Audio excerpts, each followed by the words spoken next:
Isaiah 53, but the passage really starts in Isaiah 52 from verse 13.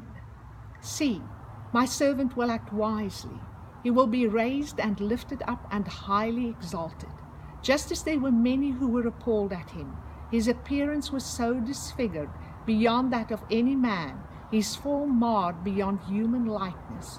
So will he sprinkle many nations, and kings will shut their mouths because of him.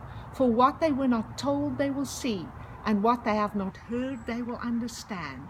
Who has believed our message, and to whom has the arm of the Lord been revealed? He grew up before him like a tender shoot, like a root out of dry ground. He had no beauty or majesty to attract us to him, nothing in his appearance that we should desire him. He was despised and rejected by men, a man of sorrows and familiar with suffering, like one from whom men hide their faces. He was despised, and we esteemed him not. Surely he took up our infirmities and carried our sorrows.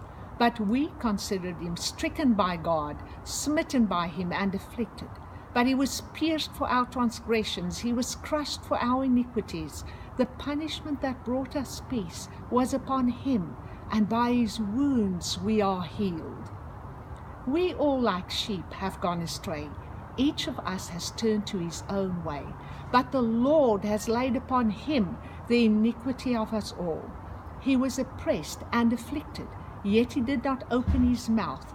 He was led like a lamb to the slaughter, and as a sheep before a shearers is silent, he did not open his mouth. By oppression and judgment he was taken away. And who can speak of his descendants? For he was cut off from the land of the living. For the transgression of my people he was stricken. He was assigned a grave with the wicked and with the rich in his death, though he had done no violence, nor was any deceit in his mouth. Yet it was the Lord's will to crush him, and to cause him to suffer. And though the Lord makes his life a guilt offering, he will see his offspring, and prolong his days, and the will of the Lord will prosper in his hand. After the suffering of his soul, he will see the light of life and be satisfied.